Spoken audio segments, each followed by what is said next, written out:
Bonsoir Mélanie Carbonneau. Bonsoir. Merci d'avoir accepté l'invitation d'être avec nous ce soir. C'est un plaisir. Vous êtes une maman et vous travaillez également comme femme de ménage. Vous avez une personnalité sensible. Oui. Vous êtes chercheuse de vérité en plus de vouloir être une voix pour ces gens réduits au silence par la peur de représailles, notamment par la DPJ. Absolument. Donc on est content de vous avoir avec nous ce soir. Madame Manceau, vous avez travaillé pendant plus de 25 ans en collaboration avec la DPJ. Votre travail consistait en quoi? Bien, moi, je suis éducatrice spécialisée. Je travaille, j'accompagne les familles ou les enfants, ça dépend. Là. Tout au long de ma carrière, j'ai touché à plusieurs clientèles. Mais là, en ce moment, j'accompagne des familles qui ont la DPJ dans leur vie. Mon objectif, c'est de les aider à réduire les motifs de compromission pour récupérer ou pour maintenir la garde de leur enfant. Wow. Ça, je fais ça de façon bénévole. Mon travail, c'est... j'ai une ressource d'hébergement. J'accueille des personnes qui vivent avec une déficience intellectuelle. Wow. Et j'ai présentement la garde d'un bébé dont ses parents ont une déficience intellectuelle pour que ses parents puissent être avec elle aussi. Ouais. Donc, des dossiers de la DPJ, vous en avez vu plusieurs. Oui, bien oui, toute ma carrière. Bien, si je vais plus loin, dans le fond, moi, quand j'étais jeune, ma famille était assez dysfonctionnelle. Mes parents ont été famille d'accueil depuis mon jeune âge pour accueillir mes cousins au départ, puis en vieillissant. Fait que j'ai toujours été en parallèle avec la DPJ toute ma vie. Ils ont été famille d'accueil jusqu'à temps que je quitte le milieu familial. Donc, j'ai toujours vu des intervenants de la DPJ là, depuis que je suis petite. OK. En fait. Mais moi, j'ai jamais eu la DPJ dans ma propre vie, ni avec mes parents, ni depuis que j'ai des enfants. OK. Mélanie, vous vous êtes retrouvée dans un bas âge impliquée avec la DPJ. Comment vous vous êtes retrouvée au sein de la DPJ durant votre enfance? Bien, en fait, c'est ma mère qui voulait me donner une leçon, puis elle pensait que c'était une bonne façon. Elle m'a envoyé 0,30 jours à Trois-Rivières et je n'y suis jamais repartie. Vous êtes rentrée à quel âge? À 12 ans. À 12 ans. Oui. Vous avez fait combien de foyers d'accueil de 12 jusqu'à 18 ans, j'imagine? Oui, de 12 à 18 ans. J'ai fait 11 familles d'accueil. J'ai fait 4 centres d'accueil. J'ai eu 13 travailleurs sociaux. Une instabilité de vie épouvantable. Wow. Quand vous pensez à votre passage au sein de la DPJ, quel sentiment qui fait surface? C'est du ressentiment de manque que j'ai eu toute ma vie, le manque d'amour, le manque de compréhension, le manque d'attention. On ne cherche pas à t'aider, on cherche à t'écraser simplement. Tu fais des réflexions, puis ils te disent pas que c'est pour t'apprendre quelque chose. Ils te répondent qu'il faut que tu penses ce que tu écris, puis tant que tu le penseras pas, ben tu restes en punition. Là. C'est pas... Quel souvenir le plus fort que vous avez de la DPJ? La salle d'ISO à Drummondville. Parce que vous avez été enfermé dans une salle d'isolement? À plusieurs reprises, pendant des heures, pendant des jours, pendant... Comment ça se passe dans une salle d'isolement? Bien, il y a un... Ça dépend des endroits, là. Trois-Rivières, c'est un mur capitonné avec rien, plus rien. Ils t'enlèvent tes cordons de souliers, puis t'es dans la salle d'ISO à rien faire. Ils viennent te mener 2 biscuits écrasés dans une sandwich emballé dans du saran wrap avec un petit jus. C'est ce que tu manges. Il n'y a pas personne qui vient t'accompagner puis essayer de te montrer qu'est-ce que tu penses que tu as fait, qu'est-ce que tu pourrais faire le prochain coup. Puis, tu sais, c'est simplement d'être toujours écrasé. Puis Drummondville, bien, c'est des murs capitonnés, des vitres pratiquement anti-balles, là, puis c'est 2 agents de sécurité là, au bord d'un autre vitre, puis un petit peu plus loin. Puis juste à l'eau toilette, c'est assez compliqué, là. Comment vous étiez géré dans les foyers d'accueil que vous avez fréquentés? Les familles d'accueil? Les familles d'accueil, bien, ça dépend. Il y a des... Écoute, les premières familles d'accueil, il y en a plusieurs que je me rappelle pas, parce qu'il y a des places où je suis allée, puis après 2 jours, ils m'ont mis dehors. J'étais déjà trop pour eux autres. Étiez-vous un enfant à problème? J'étais blessée. Mon père est décédé d'un accident assez grave. Il a été coupé en 2 par un lift. J'étais sur le bord d'avoir 8 ans. Puis je me suis fait beaucoup intimider à l'école parce que j'avais pas de support psychologique concernant cette perte-là. Puis à la maison, ma mère ne voulait pas en parler, ça lui faisait trop mal. Et puis à l'école, je me suis fait beaucoup intimider parce que je pleurais dans mon coin. Puis moi, j'ai jamais compris les enfants qui s'écœuraient entre eux autres puis qui se tiraient des méchancetés. Je comprenais pas, fait que je me suis retrouvée exclue parce que j'apprenais tellement vite que je dérangeais tout le monde. Mais tu sais, j'avais pas envie de déranger, j'avais juste envie d'apprendre plus. Puis tu sais, ça commence tout jeune, là, quand tu es intelligent, ils te mettent dans un coin, toi tu le sais déjà, laisse les autres amis répondre. Tu te sens déjà trop, fait que tu grandis, puis tu continues à toujours te sentir de trop. Puis le placement n'a rien aidé, là, je me suis sentie de trop là aussi. Y a-tu eu des moments où vous vous êtes dit « je pourrais disparaître demain », puis personne dans cette organisation ou dans ce système s'en rendrait compte? Les premières secondes en te levant le matin, tu te dis que c'est une nouvelle journée qui commence, puis après 5 secondes, tu te dis, il me semble que pas disparaître pour mourir, juste claquer des doigts, que personne ne se rappelle que tu as existé, là, 360 jours sur 365. Oui, oui. Vous, Mme Manceau, quand vous entendez, quand on va revenir Mélanie, quand vous entendez des témoignages comme celui de Mélanie, est-ce que c'est qui ont passé par l'organisation de la DPJ, est-ce que c'est unilatéral, ce genre de discours-là qu'on entend? Tu étais à DPJ dans quelle année, toi? Du 24 novembre 1994 au 21 juin 2000. C'est assez exact. Imagine, ce qu'elle raconte, c'est encore pire aujourd'hui parce qu'il y a des pénuries d'employés qui se peut pas. Ouais. Fait qu'elle, tu sais, avant la réforme Barrette, là, en 2015, ouais. les intervenants qui travaillaient à DPJ, quand tu avais été engagé à DPJ, tu étais pris là. Tu ne fais pas comme changer puis aller travailler dans un autre secteur du CIUS, du Centre intégré. Parce que la DPJ, c'est devenu un département du CIUS. Du CIUS, c'est ça. Mais avant, tu étais engagé à DPJ, tu travaillais à DPJ, tu cumulais ton ancienneté à DPJ et les intervenants qui y travaillaient, ils devenaient très anciens parce que si tu changes pour aller travailler dans un autre secteur, bien, tu perds ton ancienneté, tu repars à zéro. Depuis qu'il y a eu la réforme Barrette, les intervenants peuvent se promener dans le CIUS. Ils peuvent aller travailler à l'hôpital, ils peuvent aller travailler dans le GMF, ils peuvent aller travailler partout. Ça fait en sorte que les intervenants qui étaient très anciens à DPJ, il y en a beaucoup qui ont quitté le navire. Ça fait en sorte qu'il y a il y a beaucoup de gens qui sont nouveaux à DPJ. Inexpérimentés, qui prennent des décisions. Puis les intervenants de la DPJ, ils ont un pouvoir qui est extraordinaire. Ils ont la loi, les appelle les experts compétents, mais devant une loi où le juge prend des décisions par prépondérance de preuves, ça veut dire que c'est la preuve la plus crédible qui gagne. Mais devant lui, le juge, il y a l'expert compétent, puis les familles. Fait qu'en partant, il est obligé de reconnaître la compétence de l'intervenant qui est là parce que c'est lui qui est nommé par le directeur pour agir en son nom. Même si cet intervenant-là n'est pas expérimenté. Même s'il vient de sortir de l'école, puis qu'il n'y a pas d'enfant, puis qu'il n'a aucune idée de quoi il parle, puis que, tu sais, il y a des intervenants qui ont vécu toute leur vie dans la ouate, là. Tu sais, comme moi, j'ai été intervenante toute ma vie, mais j'ai connu c'était quoi aussi la misère, tu sais. Tu sais, comme ma famille était assez démunie quand on était jeune, là, la famille élargie, mais des intervenants qui ont eu une vie normale, qui se retrouvent à arriver chez un parent où est-ce qu'il y a une chambre pour 4 enfants, ça se peut que elle trouve que ça n'a pas de bon sens, tandis que moi, ce que je trouve important, c'est que les enfants soient avec leurs parents. Ouais. Tu sais, il y a ces gens-là prennent des décisions qui peuvent changer le cours d'une vie, la vie d'un enfant, la vie d'une famille, avec ce qu'ils sont comme personnes. Puis c'est ça qui est dangereux, parce que chacun, tu sais, eux autres, ils vont toujours dire « Hey, attends une minute, on a des réviseurs, on prend des décisions en équipe, c'est le juge qui prend la décision. » Quand tu arrives, là, c'est tes yeux qui ont vu, qui vont expliquer la situation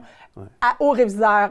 Fait que ça fait en sorte que oui, l'équipe la décision va être teintée de toi, tes valeurs, de ce que tu es comme personne. Ouais. Puis ça fait en sorte que souvent, bien, on a des histoires comme Caroline. Mélanie, excuse-moi, on a les mêmes années. Mais tu sais, des histoires comme Mélanie où ce que les gens, il y a des décisions qui ont été prises qui n'étaient pas dans le meilleur intérêt de l'enfant. Mais eux, ce titre-là, ce slogan-là, le meilleur intérêt de l'enfant, ils le surutilisent pour tout. Dans le fond, tout ce qu'ils décident, c'est toujours dans le meilleur. C'est quasiment devenu un paradoxe. Là. C'est un slogan. Exactement. Ça, puis on est là pour te protéger. Ouais. Tu sais, comme on est là pour te protéger, mais un enfant de 6 ans autiste, on va l'envoyer en centre jeunesse parce que le temps qu'on évalue, tu sais, tu peux pas vouloir protéger un enfant puis le faire 30 jours devient 6 ans. Puis... Exact, c'est ça. Mélanie, pourriez-vous nous dire clairement, est-ce que vous avez senti que la DPJ vous a protégé ou qu'elle vous a détruit? Détruit. Il y a certains intervenants qui étaient bons, qui étaient là, puis, tu sais, pleurer devant quelqu'un, là, t'as besoin d'un câlin quand t'es enfant. 12-13 ans, là, t'es un ado, puis t'as besoin de support, t'as besoin de réconfort. Je te dirais que à l'époque, il y avait une moyenne qui était divisée entre bons éducateurs et éducateurs qui étaient là pour faire la paye, là. Je me souviens d'une éducatrice qui a passé 1 heure dans ma chambre, j'ai pleuré dans son épaule, mais elle s'est fait dire de ne plus faire ça parce que c'était de la proximité trop proche. Fait que, tu sais, c'est quelque part, il y a du bon, il y a du mauvais, puis malheureusement, c'est comme s'il avait encouragé le mauvais puis qu'il avait tassé le bon. Donc, vous vous êtes senti comme plutôt un cas à gérer qu'un humain à aimer? Absolument, absolument. J'ai vu des psychologues, puis ce qu'ils m'ont dit toutes les années de placement, c'était « tu devrais renier ta mère ». Mais moi, je pleurais, puis je lui disais « moi, mon père, il est mort. Mon jumeau est mort, mon père est mort. J'ai besoin de ma mère. Je veux mon frère. » Ma mère est tombée dans une dépression. Quand ma mère a réalisé qu'elle réussirait jamais à me récupérer, écoutez, là, je dirais pas que ma mère, c'est la pire mère du monde, puis je dirais pas que c'est la meilleure. Je vais dire qu'elle était mère, elle a vécu des choses, puis que la DPJ aurait vraiment pu lui offrir des outils pour m'aider à être plus facile, comprendre ma peine. Ma mère, chez eux, c'était pas les gros câlins, les gros bisous, les gros je t'aime. Fait que, tu sais, c'était plus difficile pour elle. Puis, tu sais, avoir eu du soutien, on en serait probablement venu à bien s'entendre parce qu'aujourd'hui, dans la vie, quand t'aides quelqu'un, bien, il s'aide puis il évolue. Mais là, j'ai pas l'impression qu'ils ont voulu m'aider à évoluer puis à avancer. Là, j'ai l'impression que j'ai juste... Avez-vous une relation aujourd'hui avec votre mère? Est-elle toujours vivante? Avez-vous une relation avec elle? Oui, mais les mêmes problèmes qu'il y avait à l'époque sont là aujourd'hui. Moi, avec les thérapies que j'ai faites après la DPJ, j'ai pris moi-même sur moi d'aller consulter. Parce que là, je me disais, ça n'a pas de bon sens, je peux pas continuer comme ça, j'ai besoin de bien m'entendre avec mon entourage, je veux comprendre pourquoi ça va pas bien. J'ai creusé beaucoup la thérapie, puis je me suis rendu compte que j'avais évolué beaucoup, mais elle n'a pas eu d'aide, elle est restée au même endroit, fait qu'on a les mêmes problèmes de communication. Ouais. Moi, je m'exprime de façon douce et délicate en prenant toujours soin de passer chacune de mes phrases au travers, j'appelle ça les 3 fils de la conversation. Est-ce que c'est dit pour les bonnes raisons? Est-ce que ça va changer quelque chose? Puis est-ce que c'est dit de la bonne façon? Mais je suis pas capable de faire comprendre ça. Puis elle, dans sa mentalité de l'époque, veut pas aller consulter. Fait que la relation est pas extraordinaire. C'est difficile. Est-ce que vous avez eu l'impression qu'il y a certaines décisions prises par la DPJ dans votre dossier qui étaient motivées soit par des quotas, par des intérêts politiques ou financiers, plutôt que pour votre bien-être, dans le fond? Bien, je dirais des tentatives de me diagnostiquer. Moi, je suis une TDAH++, je bouge, j'arrête jamais de bouger. Puis ils ont essayé de me donner du Ritalin et ça n'a pas fait. Je me suis ramassée à l'hôpital, je pétais des coches. Le Ritalin, la molécule ne fait pas avec mon ADN, je peux pas l'expliquer. Puis à l'époque, il n'y avait que le Ritalin. Je me suis retrouvée avec un diagnostic d'épilepsie diagnostiqué, mais j'ai refusé de prendre des médicaments. Je faisais juste dormir. J'étais plus là, j'avais pas de répondant, j'étais plus capable d'étudier à l'école, ça fonctionnait pas. Fait que j'ai dit à la DPJ, je refuse tes médicaments, j'en veux pas. Ils ont été voir un juge, ils m'ont rentré d'un hôpital psychiatrique, j'ai passé là 10 jours. Test par-dessus test, par-dessus test, par-dessus test. Je suis ressortie de là avec le diagnostic que les jeunes de la DPJ ont à 98 TPL. C'est pas dur. Pousse quelqu'un à bout, il va se défendre. L'acronyme TPL, c'est... Trouble de personnalité limite. Okay. N'importe quel humain, sain d'esprit ou non, tu le pousses pour le descendre, là, bien, un jour, il va se sentir tellement écrasé au fond d'un trou que la seule façon qu'il voit de s'en sortir, c'est de crier fort puis de sortir de son trou. Fait que TPL, c'est un diagnostic facile qui est mis à tous les jeunes qui manquent un peu de contrôle, mais on manque de contrôle parce qu'on nous a pas enseigné le contrôle. On nous a enseigné la soumission, puis on veut pas que tu écrives une réflexion avec ce que tu penses qui est bien, puis on va corriger. je savais, puis je le disais carrément, ben c'est pas dur, je vais t'écrire ce que tu vas entendre, puis je vais te faire croire que je le crois, parce que c'est la seule façon que j'ai de sortir. Après mon 10 jours en hôpital psychiatrique, je suis ressortie de là avec un diagnostic de HPI. Ça veut dire? Au potentiel intellectuel. Je suis une personne hypersensible. Si j'ai des gens ultra agressifs alentour de moi, je sens l'agressivité monter. C'est comme si j'absorbais les émotions. Je suis simplement sensible. Fait que le monde est tout joyeux dans une cuisine. J'absorbais tellement la joie que je devenais énervée plus que tout le monde. Je me suis fait dire que je prenais trop de place, que je parlais trop. Moi, je voulais tout savoir. Fait que les profs posaient des questions, je répondais, mais j'en posais beaucoup. Fait que je dérangeais. Vous vouliez être aimé aussi à travers de tout ça. Oui, au travers de ça, c'est en plein ça. C'est un désir de se sentir aimé. Madame Manceau, quand on diagnostique quelqu'un, c'est ça, avec soit un TPL ou... Est-ce que la famille d'accueil reçoit une majoration à ce moment-là des revenus pour garder cet enfant-là chez eux? Bien, ça dépend. Là. Moi, des fois, c'est le contraire. J'ai l'impression qu'ils vont souvent, tu sais, comme TPL. Bien, quand ils sont jeunes, ils ne peuvent pas diagnostiquer les enfants TPL. Donc, ils vont les diagnostiquer rapidement, troubles de l'attachement. Fait que ça fait en sorte qu'il y a plein d'enfants autistes qui sont diagnostiqués, parce que moi, c'est sûr que c'est là mon expertise, qu'on diagnostique rapidement trouble de l'attachement, qu'on le catégorise comme un jeune qui a un trouble de l'attachement. Le trouble d'attachement puis le TPL, ça se ressemble en vieillissant. Là. C'est comme c'est toute l'affect qui est atteinte au niveau relationnel, les perceptions de l'autre, sauf que c'est aussi des traits autistiques. Fait que qu'est-ce qui arrive, c'est que si l'enfant est mal évalué, tu sais, comme elle a dans son dossier, ce que je comprends, un diagnostic de TPL, sauf que quand tu as en contrepartie un haut potentiel intellectuel puis un TDAH, ça l'amène des traits TPL. Fait que le diagnostic TPL, ce que ça fait pour les parents, c'est que souvent, quand la DPJ rentre dans ta vie, puis que, TPL, on dirait qu'ils sont catégorisés, puis c'est toujours une bonne raison d'enlever les enfants. Ça, c'est ce que je remarque. Est-ce qu'on reçoit plus d'argent quand l'enfant a des diagnostics? Ça ne marche pas comme ça. La cotation, elle fonctionne avec qu'est-ce qu'on s'attend, nous, comme intervenants. Ça veut dire comme famille d'accueil. Fait que la manière que ça marche, c'est ça dépend, là, parce qu'il y a deux types de familles d'accueil. Il y en a des RI, il y en a des ressources de type familial. RI, c'est? C'est ressources intermédiaires. Okay. Là, je ne connais plus vraiment les classifications, ça fait longtemps, mais au niveau de ce qu'on offre comme service, quand même qu'il y a des diagnostics, ça ne donne pas plus, c'est qu'est-ce qu'on s'attend à nous, de nous. T'sais, fait que la ressource, est-ce que se doit de surveiller la personne 24 heures sur 24 parce qu'elle peut s'automutiler, mettons? Mais là, la cotation va augmenter en fonction du besoin de l'enfant. Un diagnostic ne fait pas augmenter en soi la cotation, quand même qu'il y a beaucoup de gens qui pensent ça, mais c'est sûr que les enfants qui ont plus de besoins, moi, tu vois, c'est le contraire. J'ai toujours eu l'impression qu'ils ne voulaient pas qu'on les diagnostique pour avoir moins d'argent. C'était plus ça que je chantais, moi, quand j'étais ressource. Là. Est-ce que vous pensez que le système forme plus les enfants à un mode de survie ou à se méfier d'une quelconque autorité?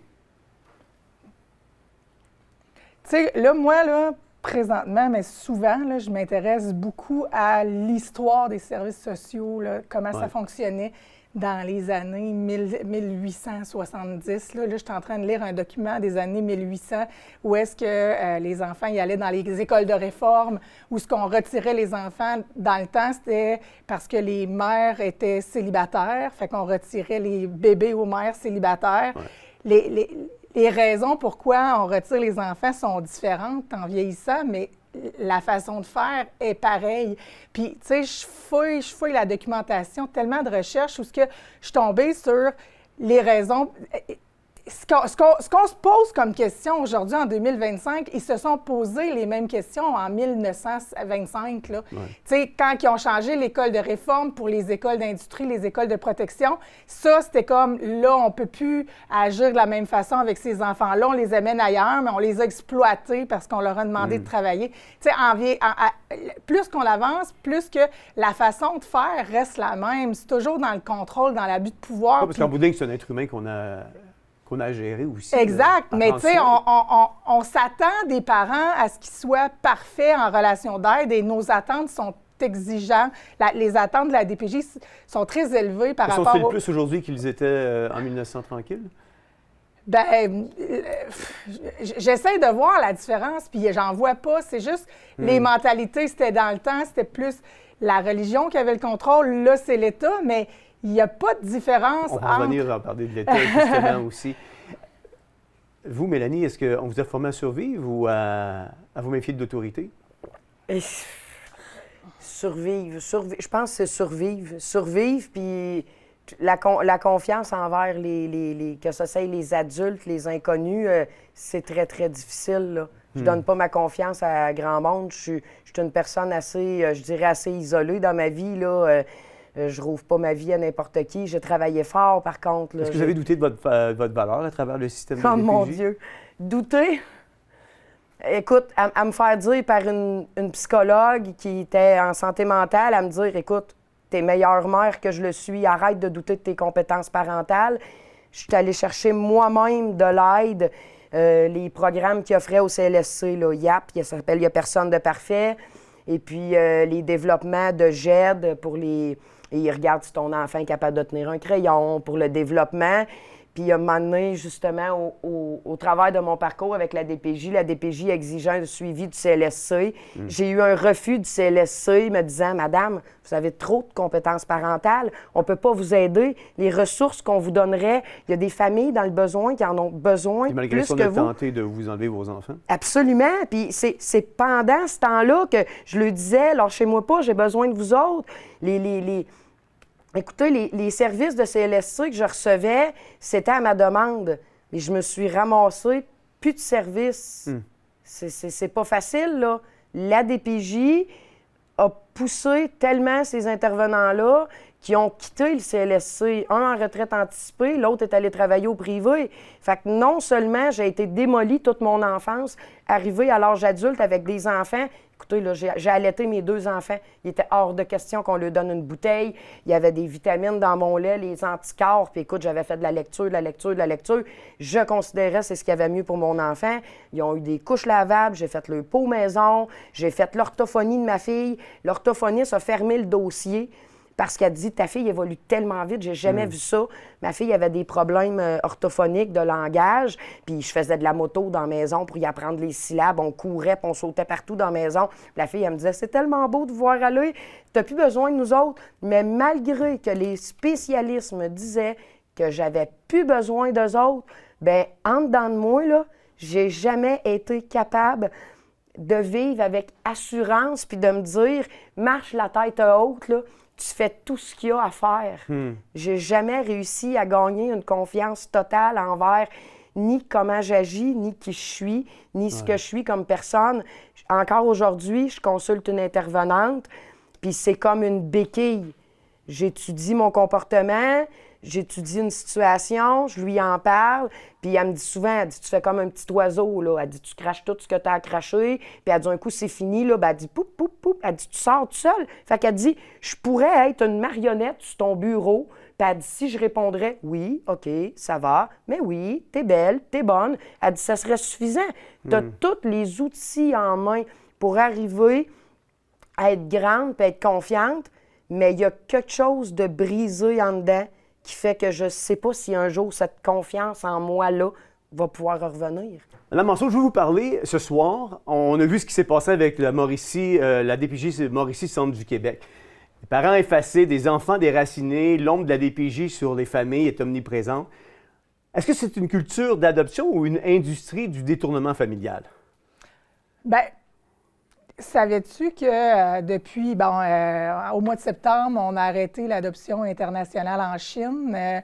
Dans la dernière année, là, le Québec, le Canada, je pense, mais en tout cas, au moins, le Québec a mis fin aux adoptions internationales pour la majorité. Il y a un moratoire là, en ce moment. Là. Tu sais, comme les personnes, il y a des adoptions qui sont autorisées, mais il n'y a plus l'autorisation d'adopter à l'international pour éviter le trafic humain, le trafic d'enfants, là, dans le fond. Fait que moi, ce qui me préoccupe, c'est de voir qu'en 2022, on a pris connaissance de la situation de la petite Alice au pays de la DPJ. J'ai entendu qu'avec Martine, vous m'avez parlé. La semaine dernière. Moi, j'ai connu ces parents-là. On a fait qu'est-ce qu'on devait faire. On a signalé aux gestionnaires. On a envoyé des plaintes au commissaire aux plaintes, à la CDPDJ. On a fini par rendre... La CDPDJ, c'est quoi? C'est la Commission des droits de la personne et des droits de la jeunesse. C'est elle qui vient de rendre un rapport 2 ans plus loin, là, tu sais, comme... Quand tu as un enfant qui s'en va en famille d'accueil, là, là, pour les bébés, OK? Je vais parler des bébés parce que sinon c'est trop, là, mais les parents, ils ont 1 an pour se reprendre, OK? Avant de récupérer, il faut qu'ils soient capables de récupérer leur enfant dans l'année qui suit. Ouais. Ce qui a été démontré en Mauricie, c'est que même en faisant les plaintes partout, la CDPDJ, au lieu de faire l'enquête de l'histoire, moi j'accompagnais 2 familles qui sont à l'origine, au lieu de faire une enquête individuelle de la petite Alice, une enquête individuelle de l'autre famille, et de prendre ces 2 enquêtes-là et les joindre à l'enquête systémique après, ils ont décidé de mettre ces 2 familles-là dans l'enquête systémique. Donc, les 2 familles qui étaient à l'origine de tout ce chaos-là ont la même finalité que tout le monde, un rapport qui dit « C'est vrai que vous aviez raison, il y a des intervenants qui ont menti au tribunal, sauf que les délais de placement sont dépassés. » Donc, le rapport, quand il est sorti, le rapport de la CDPDJ, je suis assez intelligente pour savoir qu'il attendait que tous ces enfants-là soient adoptés avant de sortir le rapport, parce que, ou sinon, ça aurait été un chaos, là. Donc, on a sorti le rapport 1 an plus tard pour favoriser 2 ans plus tard pour favoriser l'adoption dans le foyer d'accueil plutôt que de retourner l'enfant dans son foyer naturel. Exactement. Parce que là, dans le fond, les délais de placement étaient dépassés. Comme Alice au pays de la DPJ, quand l'enquête a commencé, le délai de placement était dépassé, non pas parce que les parents ne s'étaient pas activés, c'est que l'intervenante mentait. Elle saisissait le tribunal, elle mentait au tribunal. Elle saisissait le tribunal en urgence pour retirer des droits, puis elle mentait. Puis moi, je suis allée témoigner, j'ai expliqué ça à la juge. Madame la juge, elle ment. Là, on avait les preuves. La juge refusait de lire les preuves, d'entendre les enregistrements qui démontraient les preuves et a rendu sa décision interdite de contact avec les parents. Est-ce que les parents étaient issus du milieu de la DPJ? Un des parents. Donc, tu es défavorisé. Quand tu sors de la DPJ, tu es déjà sous la sellette pour te faire enlever des enfants. Exactement. Puis, dans l'autre famille, tu sais, il y a Alice au pays de la DPJ, mais l'autre famille, la réviseure qui prenait les décisions pour l'autre famille, c'était l'éducatrice du parent, du père qui avait été toute sa vie. Mais je trouve que ça démontre la gravité de la situation parce que si toi, tu as pris en charge des enfants et que tu les as mal élevés, tu vas leur retirer à leurs parents parce que tu as quelque chose à voir là-dedans. On se comprend? Ouais. C'est ça que ça dit. Puis ils veulent démontrer que non, le problème, il était avant. Mais elle, ce qu'elle dit, c'est qu'eux autres, ils l'ont brisé bien plus que sa mère avant. Ouais. Tu sais, comme... Puis là, ils élèvent mal nos enfants. Ils prennent nos enfants. Tu sais, je ne vais pas mettre tout le monde, là, parce que, tu sais, aujourd'hui, j'ai une rencontre avec une intervenante exceptionnelle, puis je ne veux pas mettre tout le monde dans le même bateau. Mais si tu n'as pas assez confiance au service que tu offres à tes enfants, c'est pour ça que tu leur enlèves, parce que c'est la majeure. Là, dans le rapport de la CDPDJ, là, ce qui en ressort, c'est qu'il y avait un des 2 parents qui est un enfant de la DPJ dans la donne. Moi, je ne doute pas qu'il y a du bon dans la DPJ. Là. Il y a sûrement des bonnes intervenantes, il y a sûrement des histoires à succès aussi à travers la DPJ. Mais force est d'admettre que depuis quelques années, ce qu'on entend, c'est ces histoires d'horreur-là qui émanent de la Mauricie Centre du Québec, qui émanent de la DPJ à Drummondville, qui apparemment, les Basses-Laurentides ou Laurentides qui reçoivent aussi la Palme d'Or en matière de désorganisation puis tout ce qui se passe là-bas. Quand on parle, notamment dans le rapport officiel, d'une culture organisationnelle favorisant l'adoption, est-ce qu'on doit comprendre que la DPJ privilégie délibérément les foyers d'adoption? Bien, en 2008 ou 2007, il y a eu la loi du délai de placement. En 2000, il y a eu la loi 15, là, où est-ce que la primauté parentale n'existe plus, c'est la primauté du droit de l'enfant. Si tu mets les deux ensemble, c'est épouvantable parce que 1 an, quand l'année est passée, la DPJ peut dire le parent de l'enfant est devenu la famille d'accueil. Donc, c'est plus dans l'intérêt de l'enfant de maintenir un lien avec son parent. Mais dans tout ça, il y a les délais de tribunal, que les parents n'ont aucun contrôle là-dessus. Puis souvent, le délai de tribunal est plus long. Fait que la manière que ça fonctionne à la DPJ, c'est quand il y a un signalement, là, il y a une intervenante qui évalue. Tant qu'elle évalue, là, il n'y a pas de jugement. Tant que tu n'as pas de jugement, tu passes pas à l'application des mesures qui est l'intervenant qui est censé aider le parent à atteindre les objectifs. Si tu prends un an avant d'aller au tribunal et d'avoir un jugement, quand tu arrives pour travailler avec elle, là, mettons dans un monde idéal, là, quand tu arrives pour travailler avec elle, le délai de placement est fini. Ouais. Fait que tout le long, eux autres prennent des notes, ils évaluent puis ils essayent de justifier la raison pour laquelle ils t'ont enlevé ton enfant. Donc, on comprend-tu que ça facilite? Puis les organismes qui, en pro-adoption, sont puissants, je te dirais, au Québec.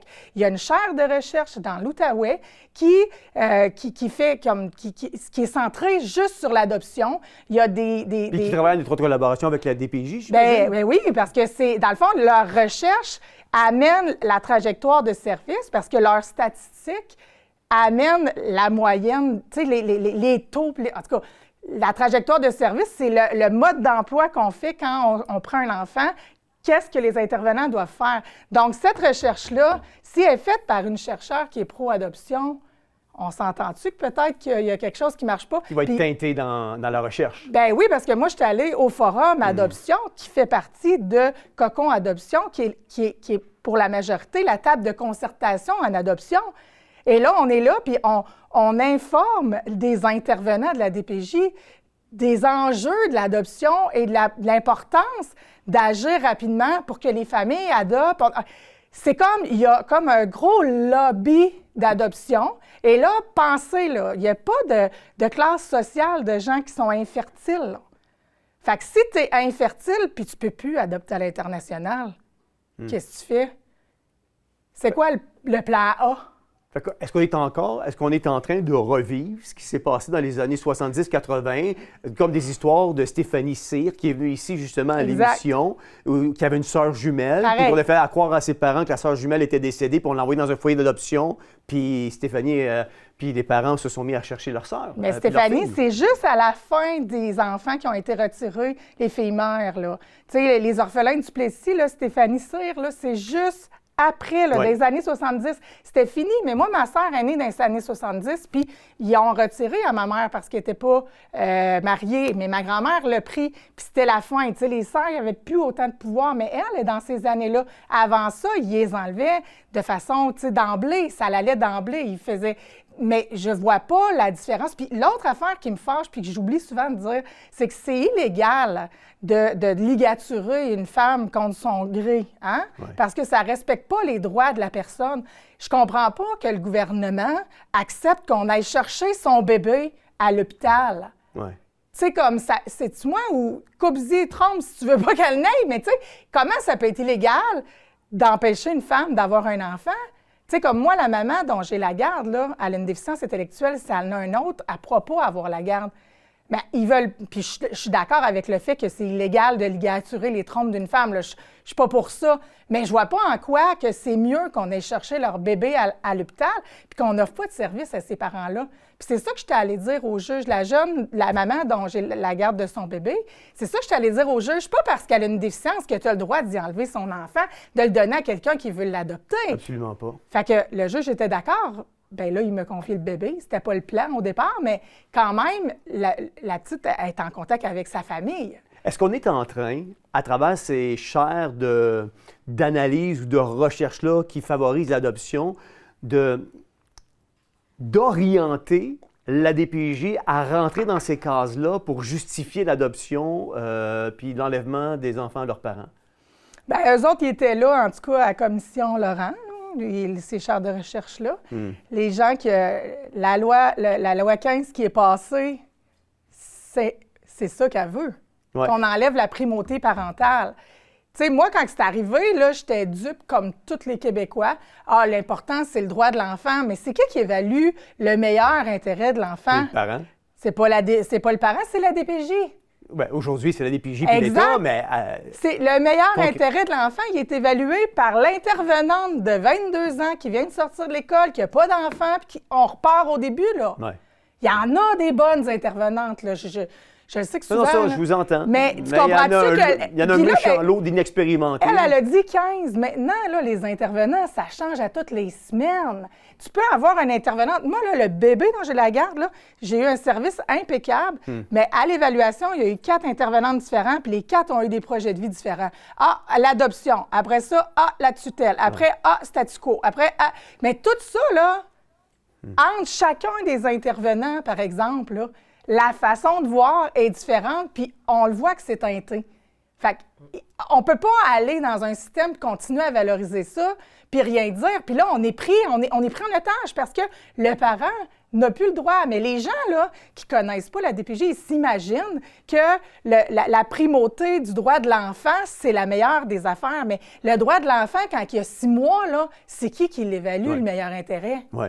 Là, j'ai quelques questions en rafale parce que le temps nous presse, mais la loi 15, Mme Manceau, a retiré la primauté parentale et accordé priorité au meilleur intérêt de l'enfant. Mais à force de sacraliser cette notion, ne vient-on pas de légaliser l'élimination pure et simple de l'autorité parentale? Tu sais, on parle du bébé, là, mais avant, là, on ne pouvait pas vraiment adopter un enfant de 5 ans. Là cette loi-là, avec le délai de placement de 2007, ça fait en sorte que l'autorité parentale n'est même plus là quand c'est un adolescent, parce que s'il a fait 2 ans famille d'accueil, ils peuvent demander un placement à majorité puis te retirer tes contacts avec tes enfants. Après 2 ans, ils veulent la stabilité de l'enfant. Puis ça dépend, là. C'est 1 an pour les 0-2 ans. Après ça, il y a des 18 mois jusqu'à 6 ans. Puis après ça, c'est 2 ans. Ça veut dire que si l'enfant est dans une famille d'accueil, l'intervenante peut décider que c'est plus dans son intérêt de voir son parent d'origine. Bien, d'origine, ça, c'est eux autres qui disent ça, là, son parent. Oui. C'est l'expression. Point à la ligne. La Charte des droits de l'enfant est censée protéger le jeune. Mais dans les faits, est-ce que cette charte-là ne sert-elle pas surtout à criminaliser les parents, à neutraliser les repères familiaux, puis à installer une surveillance permanente sur les foyers à risque? Moi, je pense pas que le problème, c'est la loi en soi. Moi, je pense que le problème, c'est l'interprétation de la loi. Puis ces personnes-là sont imputables. Et on peut pas les... Comme là, dans un rapport de la Commission des droits de la personne, là, c'est écrit noir sur blanc qu'il y a des intervenants, des employés publics, des fonctionnaires qui ont menti devant le juge. La directrice de la protection de la jeunesse a dit « Personne n'a été congédié. » Puis, il n'y a personne qui a été accusé au criminel d'avoir parjuré. Fait que c'est pas le problème, c'est pas la loi. Le gouvernement, là, il a vu le rapport de la CDPDJ. Les enfants, il n'y a aucun de ces parents-là à qui on a parlé puis on leur a dit on est désolé de ce qui s'est passé. On les ignore complètement parce que c'est une enquête systémique. Ouais. C'est pas un rapport qui vise une personne. Fait que, ils s'en sont lavés les mains, mais le gouvernement, on a mis une commission d'enquête, Mais c'est quoi que ça a changé, ça? Rien pantoute. On fait des recommandations. Ces enfants-là sont adoptés aujourd'hui. Est-ce que les visites supervisées sont utilisées afin d'instrumentaliser la construction de dossiers contre les parents?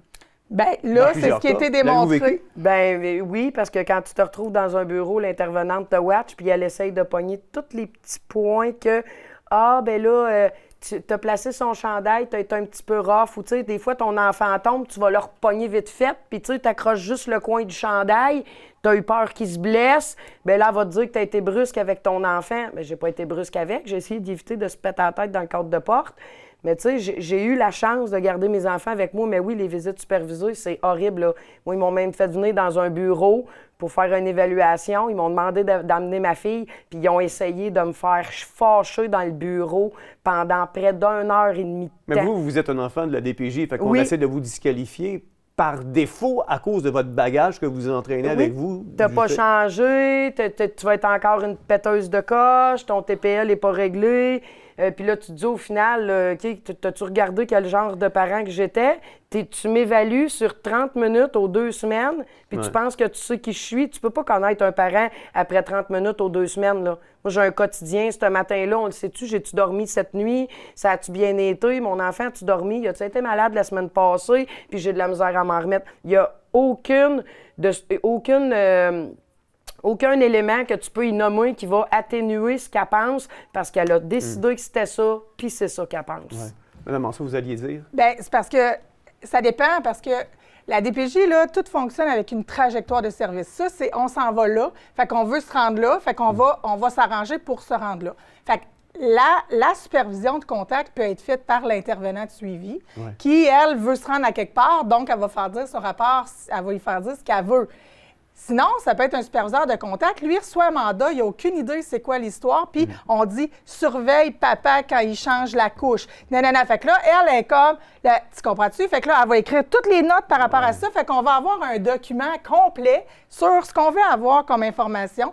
Puis là, les parents vont sortir le dossier, vont lire ça. Puis là, entre chaque superviseur de contact, ils vont avoir donné des commentaires, ce qui crée dans le cerveau des parents une distorsion cognitive. Ah, je ferai plus ça parce qu'elle va dire ça. Puis là, l'autre superviseur de contact va y reprocher ce qu'elle n'a pas fait la veille, que là, elle a été trop sévère, elle a été trop encadrante, elle a été... Puis là, les parents se retrouvent que l'intervenant donne des cours, le superviseur de contact ne donne pas des cours normalement, mais elle va écrire des rapports. Puis là, les parents, mettons là, des parents qui ont des réelles difficultés de leur habileté parentale, là, ils ne savent même plus ce qu'est le pied dansé parce qu'ils ont des conseils de partout. Mettons, entre deux intervenants, ça peut être complètement différent. Le parent peut être en train de faire exactement ce que l'intervenante qui était là la semaine passée il a dit de faire. Puis là, la nouvelle intervenante, elle arrive, puis elle va prendre des notes, puis elle va dire à mon arrivée, le parent faisait ce que l'autre. Fait en changeant d'intervenant, puis ça, il change d'intervenant toutes les semaines. Fait qu'en changeant d'intervenant, le dossier peut devenir épouvantable d'un moment à l'autre. Fait qu'il n'y a aucune cohérence. Les parents, on leur reproche souvent leur cohérence, mais entre eux, il n'y en a pas de cohérence. Puis aujourd'hui, j'imagine qu'un parent qui vit des difficultés avec ses enfants n'ose même pas appeler la DPJ pour avoir des outils parce qu'il va avoir peur de se faire enlever ses enfants s'il fait la gaffe d'appeler la DPJ. Moi, je n'appellerai plus, en tout cas. C'est sûr que non. J'ai demandé de l'aide, puis on a essayé de m'enlever mes enfants parce que j'ai demandé de l'aide. Puis avec des mensonges, là, ils ont essayé de dire que j'avais des comportements qui étaient inadéquats devant mes enfants. Puis là, je me disais, mais voyons donc, ça n'a pas de sens. Puis là, tu essayes de te regarder. Puis comme elle disait, tu viens que tu sais plus sur quel pied danser. Puis là, tu te demandes, j'ai-tu été correct, j'ai-tu pas été correct, puis tu te demandes tellement si c'est correct que tu fais des gaffes. Écoute, là, n'importe qui, là... Bien, il doit y avoir une pression aussi. Une pression qui est immense. Puis tu sais, tu disais tantôt qu'il y avait encore plus d'intervenants qui changeaient des dossiers des enfants. La DPJ nous demande d'avoir une stabilité dans la vie de nos enfants. J'ai eu 13 travailleurs sociaux, 11 familles d'accueil, 4 centres d'accueil. Allô, la stabilité, en 6 ans. J'ai fait 2 écoles secondaires par année, les 5 années de mon secondaire. Mais quand j'ai déménagé 2 fois en 3 mois... En 3 mois, 3 ans? 2 fois en 3 mois. Je me suis séparée, j'ai été dans un appartement, 3-4 mois peut-être. Mais j'avais un voisin que je considérais qui n'était pas adéquat en contact avec mes enfants. C'était comme une maison divisée. Il avait fait un appartement. Il y avait beaucoup de bruit. Le monsieur était très agressif. Il buvait de l'alcool. Ça bardassait. J'ai demandé au propriétaire de quitter. Je suis déménagée dans une autre ville, dans un beau grand loyer. J'ai replacé mes enfants dans une école. Pouf, la DPJ débarque. Ah, ben là, on trouve qu'il y a de l'instabilité dans ta vie. OK, tu m'as-tu demandé pourquoi j'avais déménagé? Puis excuse-moi, mais l'instabilité que j'ai vécue était beaucoup plus grande que ce que mes enfants ont vécu. Mes enfants l'ont vécu avec le bébel, ils l'ont vécu avec des bons repas pareils, je faisais des lunchs, on faisait des jeux, je installais la télévision, le divan, des bébelles au début, puis là, je m'amusais à charrier des boîtes. Mes enfants ont vu le déménagement pratiquement comme un jeu, comme une expérience. Je lui ai dit, ça allait avoir une nouvelle école, des nouveaux amis. Puis, tu sais, j'ai pas eu le choix de déménager. Fait que j'ai essayé de lui faire vivre ça le plus doucement possible. Puis là, je me fais dire que mes enfants ont vécu de l'instabilité. Bien, je m'excuse. L'instabilité qu'ils m'ont fait vivre était beaucoup plus grande. C'est immense, là. Dernière question pour vous, Mme Manceau, ce soir. L'État parent. Est-ce que c'est l'État parent? OK, oui. Est-ce que c'est une dérive planifiée? L'État... Qu'on a soustrait la primauté parentale, ouais. Puis que l'État devient les parents de nos enfants. Est-ce que ça, c'est une dérive planifiée? Bien, moi, je pense que oui. Là. Je peux... Tu sais, comme quand on a annoncé cette nouvelle-là, j'étais d'accord. J'étais comme... Mais aujourd'hui, je comprends qu'on a pu... Si un parent décide d'être autoritaire avec son enfant, on va lui reprocher d'être trop ferme. Puis si le parent est trop laisser-aller, on va prendre son enfant parce qu'il y a des troubles de comportement à l'école. Les enseignants, ils ont des problématiques à l'école aussi. Tu sais, comme, il n'y a plus de manière. Puis les parents se sentent toujours avoir un. Tu sais, des fois, moi, je suis en retard à l'école. Je me dis, bon, là, on ne peut pas arriver en retard, on va avoir des signalements. Tu sais, comme. Puis l'autre problème, c'est en situation de violence conjugale. C'est épouvantable ce que la DPJ fait, là. Elle enlève des enfants aux parents abuseurs, parce que. Puis elle va le donner aux parents qui est victime. Elle va l'enlever aux parents victimes pour le donner aux parents abuseurs. Ouais. Puis elle va. Tu sais, comme. Il y a des situations très graves qui se passent en ce moment, puis ça fait en sorte que les parents peuvent même plus avoir une autorité parentale parce qu'on peut leur enlever leur enfant tout le temps. Ouais. Tu sais, comme elle dit, je suis déménagée parce que c'était pas sécuritaire pour mes enfants d'être avec ce monsieur-là. Puis on le reproche. Puis là, on te le reproche. Oui, c'est ça. Puis si t'es resté là, on y aurait reproché pareil. c'est ça qui est fait. Mais merci beaucoup, Mme Manceau. Merci beaucoup, Mélanie, d'avoir été avec nous ce soir. C'est vraiment apprécié. Merci. Aujourd'hui, l'Église et chaque croyant sont appelés à protéger ce que Dieu a établi, à prendre soin de la veuve et l'orphelin, à défendre ceux qu'un système veut faire taire et à redevenir la voix de ceux qui n'en ont plus. Hein, vous savez, on le dit souvent ici, Proverbe 31, verset 8, va dire « Ouvre ta bouche pour le muet, pour la cause de tous les délaissés. » Vous savez pourquoi? Parce que défendre la famille, c'est honorer Dieu.